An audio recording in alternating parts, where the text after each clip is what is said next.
Hello, what's up guys? Finally, na-invite na tayo sa content monetization tool ni Meta. Ito ay isang tool na maaring maka-earn ka sa lahat ng performing videos mo or content mo. So, naglalaman ito ang iba't ibang tool gaya ng ads on Reels, in-stream ads, bonuses, at saka iba pa. Yung mga stories ninyo, pwede po kayo maka-earn dito sa lahat ng mga performing content ninyo. So ngayon, napalong siya. So i-set up na natin dahil na-invite na tayo ni Meta. So click natin tong set up. Ayan. So add tool.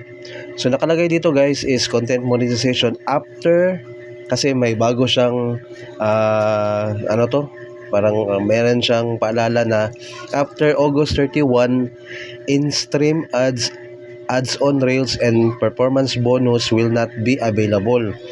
So yung stream ads guys, gaya ng mga long term videos, dyan siya pumapasok yung stream ads, yung may ads. Tapos itong ads on reel, yan yung mga short videos na may advertise dito sa ilalim. O yan. So mawawala yan after August 31. So itong performance bonus na naman, ito yung mga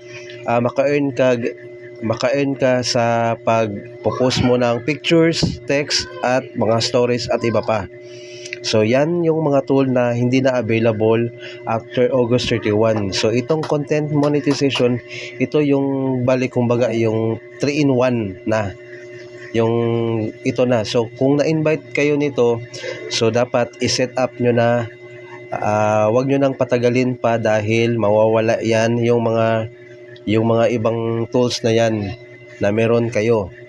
So kung meron pa kayo guys, kung na-invite na kayo, wag na kayong patumpik-tumpik pa at i-add tool nyo na. Ayan, so click natin ang add tool. Ayan, so dalawang page ko ang na-invite ni content monetization. So ayan. So andyan na siya guys. Nakahilera na siya sa mga monetization tools ang ating content monetization. So sa mga gaya ko na bago lang na-invite, so ang gawin na lang natin is mag-upload ng upload regular para mas malay natin may ma-viral na posting po natin.